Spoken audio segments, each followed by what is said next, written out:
Zali, message d'amour. Si nous aimons vraiment le Congo, si nous aimons vraiment à changer les choses dans la communauté congolaise, nous devons venir massivement voter la personne qui sera à mesure de désenclaver la communauté dans le marasme dans laquelle elle est. Donc, j'ai fait un appel patriotique au peuple congolais de la diaspora de Dallas Fort Worth de venir massivement prendre off au travail le 29 août pour voter le candidat. C'est un temps déterminé. Donc nous sommes conscients, vous voyez vous-même comment les gens sont venus nombreux au débat contradictoire et c'était vraiment houleux et les gens sont vraiment intéressés.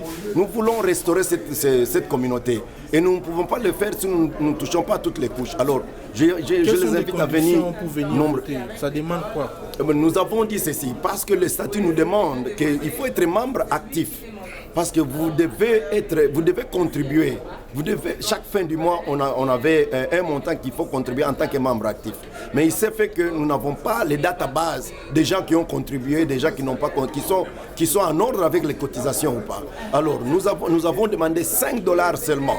$5 seulement pour le droit de vote. Donc, c'est pour permettre au bureau de pallier aux dépenses que nous avons, louer les salles, louer les caméras et ainsi de suite. Donc, et permettre aussi à l'équipe entrant d'avoir quelque chose dans la caisse afin de faire face aux premières épreuves. Quels sont d'abord les statuts des candidats jusque-là que vous avez retenus? Quels sont les principaux statuts? Bon, quand nous avons retenu, il y a les conditions d'éligibilité que nous avons publiées donc sur le média. Donc il faut avoir un niveau intellectuel de gradué avec une expérience. Il faut être marié, il faut être intègre. Il faut être un homme non conflictuel. Ce sont là les grandes lignes. Est-ce que parmi vous, tout le monde vous ont présenté des certificats du mariage qui prouvent qu'ils sont tous mariés? Tous les 4 candidats ont présenté les attestations de mariage. Est-ce que vous avez passé à l'enquête, vérifier? Nous avons vérifié faire l'interrogation, interviewer les femmes s'ils sont d'accord que les maris puissent voter par ces questions de communauté? Nous avons, vous savez, nous recevons les documents et nous apprécions les documents, surtout pour l'attestation de mariage. Nous allons à la zone, là où il y a la mairie, là où le mariage s'est fait. Nous sommes allés vérifier. Mais quant à dire aller faire l'audit jusque dans la maison pour voir les épouses, nous ne l'avons pas fait. Mais je suis surpris que pendant les débats contradictoires, les questions pareilles ne sont pas venues. Pourquoi pas faire une descente, parce qu'on est encore à la veille d'élection, vérifier si tous les candidats chez eux, ils ont un statut qui prouve que ce sont des mariés officiellement et puis les femmes sont d'accord de ça. Vous n'avez plus à interroger les femmes. Ok, c'est comme votre souhait. Vous venez de me poser cette question. C'est une assemblée. J'ai eu beaucoup de questions, j'ai eu beaucoup de propositions.